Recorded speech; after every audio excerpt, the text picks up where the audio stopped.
नमस्कारम, आयुर्वेदिक धन्वंतरी में आपका स्वागत है।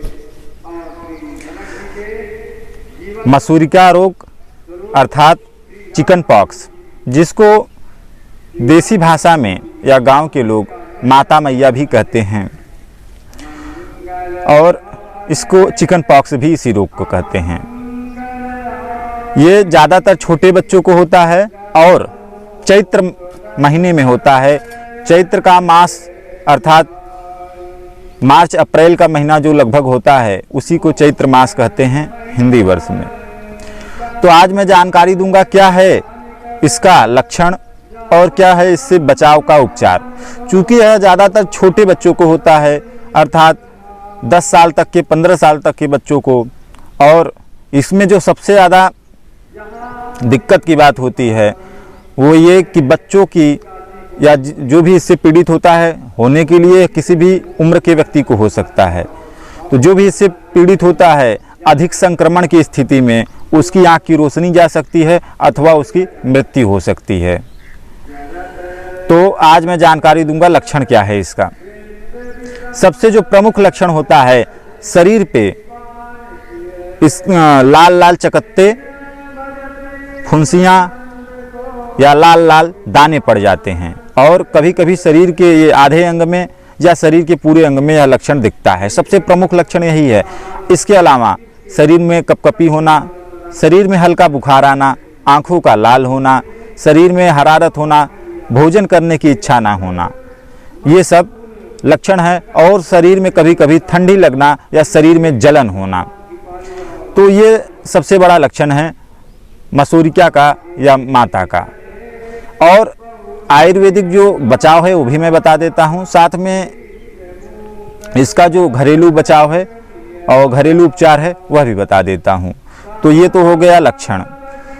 क्योंकि जो बच्चे होते हैं उनके बचाव की सबसे ज़्यादा आवश्यकता होती है, तो आयुर्वेद कहता है कि सबसे पहले जो दूध पीने वाले बच्चे हैं, यदि दूध पीने वाले जो बच्चे हैं उनकी माता मार्च अप्रैल के महीने में या जिस समय गांव में आसपास गली मोहल्ले में अन्य किसी बच्चे को या किसी को भी मसूरिका का संक्रमण हुआ हो या माता मैया निकली हुई हो या चिकन पॉक्स हुआ हो, उस समय दूध पीने वाले बच्चे की माता को 10-10 ग्राम गरी 1 महीने तक खाना चाहिए। जब माता 10-10 ग्राम गरी गोला खाती है अर्थात सूखी नारियल खाती हैं, तो उनके बच्चे को ये चिकन पॉक्स होने का खतरा न के बराबर होता है, ऐसा आयुर्वेद कहता है। ये आयुर्वेद के प्राचीन ग्रंथों का मत है और ये वास्तव में सही भी है। या बच्चे स्कूल जाते हैं तो वहाँ पे भी यदि किसी को हुआ है तो भी बचाव हो सकता है। आयुर्वेद कहता है कि मार्च अप्रैल के महीने में 1 महीने तक बचाव का उपचार जरूर करना चाहिए। जो छोटे बच्चे हैं 1 से लेकर 10 वर्ष तक के बच्चे या फिर जो बच्चे अभी दूध पी रहे हैं, तो ये एक बचाव का उपचार हो गया। दूसरा बचाव का उपचार, यदि छोटे बच्चे हैं 1 साल से लेकर 10 साल तक के बच्चे, तो उनको साह तरे का अर्क 10 ml सुबह शाम देना है, और या इसके स्थान पे सर फूंके का अर्क 10 ml सुबह शाम देना है। ये उपचार किया जा सकता है। इन उपचार से बच्चों का बचाव हो जाता है। अब इसके बाद मैं आपको बताता हूँ, यदि आपके घर में या किसी को भी माता मैया मसूरिका हो गई हैं, निकल आई हैं, तो उसका उपचार क्या है, घरेलू उपचार।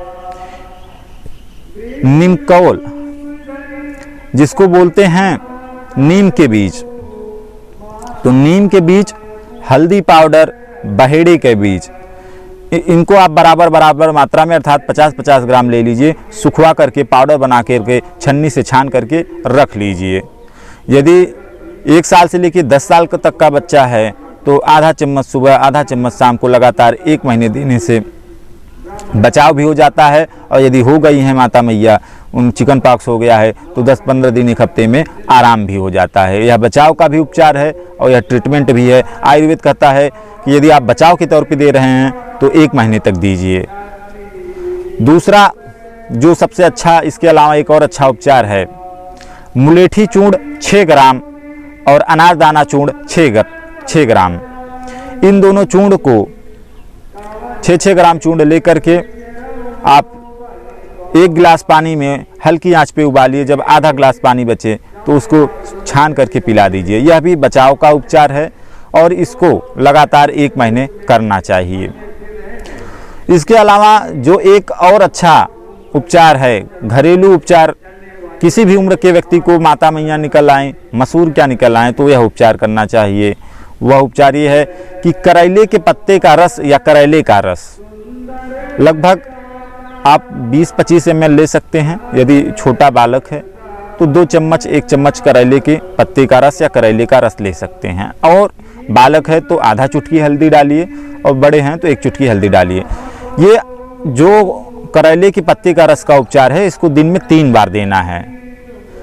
यदि जिनको हुआ है चिकन पॉक्स, उनको दिन में 3 बार दीजिए। तब तक दीजिए जब तक उनको पूरा आराम ना हो जाए, पूरी तरीके से ठीक ना हो जाए। ये उपचार हो गया। इसके अलावा जो चिकन पॉक्स मसूरिया के जो दाने होते हैं, कभी कभी उनमें बहुत जलन होता है, बहुत दाह होता है और खुजली होता है। उसका जो आयुर्वेद में सबसे अच्छा उपचार है, निःशुल्क उपचार है, मैं बता देता हूँ। सीरस की छाल ले लीजिए, 50 ग्राम निकाल लीजिए। पीपर की छाल निकाल लीजिए 50 ग्राम, लिसोड़े की छाल निकाल लीजिए 50 ग्राम, और गूलर की छाल निकाल लीजिए 50 ग्राम। इसमें आपको बार बार लगाने के लिए हो जाएगा, बार बार निकालने की ज़रूरत नहीं पड़ेगी। तो जब ताज़े हों उसी समय आप थोड़ा थोड़ा पीस करके, ये समान मात्रा में पीस करके देसी घृत के साथ में लगाइए।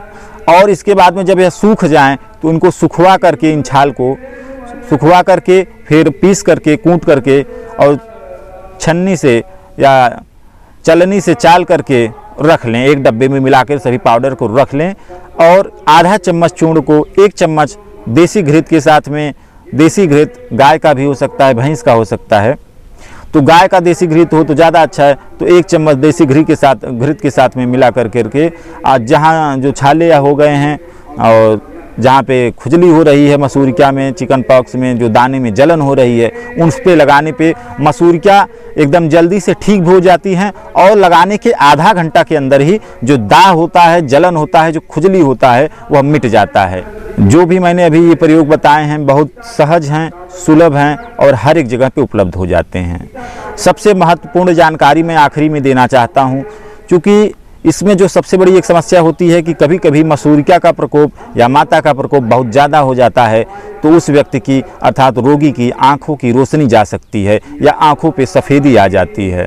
तो जिसको भी माता मैया निकले उसको मुलेठी चूर्ण और गदह पुन्ना थोड़ा थोड़ा मात्रा में पीस करके, गदह पुन्ना का वृक्ष होता है, गदह पुन्ना का आपको चाहे आप जड़ ले लें, पत्तियां ले लें, पंचांग प्रयोग होता है, कुछ भी उसका थोड़ा सा हिस्सा ले लें और थोड़ा सा मुलेठी ले लें, पीस करके आधा चम्मच मुलेठी, आधा चम्मच गदह पुन्ना पीस करके 1 गिलास 2 गिलास पानी में उसको मिला करके, उसके रस को मिला करके, और आँखों पे दिन में कई बार धोने से जब तक माता मैया निकले रहें तब तक आप धोते रहिए, जब भर चिकन पॉक्स रहे तब भर धोते रहिए, तो आँख की रोशनी सेफ्टी रहता है आँख की रोशनी का, और आँख की रोशनी को कोई खतरा नहीं होता है।